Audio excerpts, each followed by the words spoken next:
Molte sono le falle segnalate in questi giorni dai cittadini per accedere al sistema informatico del sito dell'INPS per ricevere il sussidio economico di 600 euro previsto nel decreto Cura Italia per chi è rimasto senza lavoro.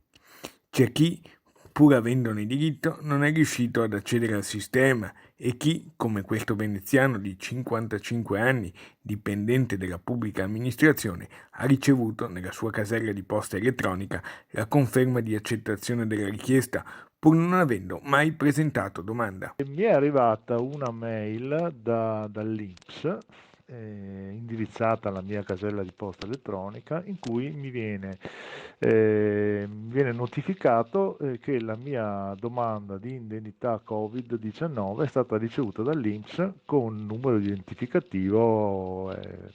Lui però non ne ha mai fatto richiesta. Io sono un dipendente pubblico e quindi non ho mai fatto nessuna domanda di indennità per il Covid-19. Sono stati riscontrati molti problemi in questi giorni alla piattaforma informatica dell'istituto. False mail che arrivano da parte dell'INPS, cioè da parte di qualcuno che si spaccia per l'INPS, in cui viene chiesto di cliccare su un link e lì sono truffe. Ma in questo caso non mi viene chiesto di fare assolutamente niente, mi viene soltanto fornita l'identificativo di questa ricevuta.